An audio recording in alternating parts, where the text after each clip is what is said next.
So muscle cramp అనేది సడన్గా titling of a muscle అండి. సో మోస్ట్ కామన్గా కాఫ్ మజిల్ పిక్కల్లో మనం రెగ్యులర్గా చూస్తూ ఉంటాం.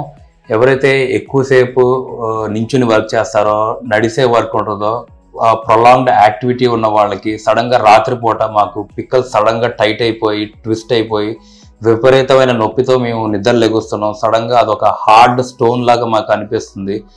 అండ్ కాళ్ళు వేళ్ళు సడన్గా ఇలా పక్కకి వెళ్ళిపోతాయని చెప్తూ ఉంటారండి. సో దాన్ని మనం మజిల్ క్రాంప్స్ అంటాం. సో ఎందుకు వస్తుంది అంటే మనకి ప్రాపర్గా బాడీ హైడ్రేషన్ అంటే వాటర్ ఇంటేక్ లేకపోవడం వల్ల, అట్లాగే ఎలక్ట్రోలైట్ ఇంబ్యాలెన్స్, మనం ప్రాపర్గా మనకి ఎలక్ట్రోలైట్స్ లైక్ సోడియం కానీ క్లోరైడ్ కానీ బాడీలో ఇంబ్యాలెన్స్ జరుగుతున్నప్పుడు, అండ్ మరీ ముఖ్యంగా మెగ్నీషియం డెఫిషియన్సీ బాడీలో ఉన్నప్పుడు మనకి క్రాంప్స్ అనేది మనం రెగ్యులర్గా చూస్తామండి. Along with it vitamin D and calcium deficiency వల్ల కూడా ఈ మజిల్ క్రాంప్స్ అనేది రెగ్యులర్గా ప్రజెంట్ అవుతాయి.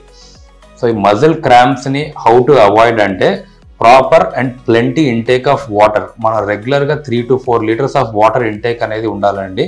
Along with food supplements like banana and coconut water, rich potassium foods అండి. సో అవి తీసుకోవాలి.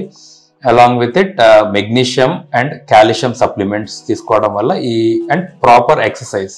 సో ఈ ఎక్సర్సైజ్ అనేది చాలా important. Everyday 30 to 40 minutes of ఒక ఫిజికల్ యాక్టివిటీ, మజిల్ స్ట్రెచెస్ వల్ల ఈ క్రాంప్స్ అనేది మనం అవాయిడ్ చేయొచ్చు.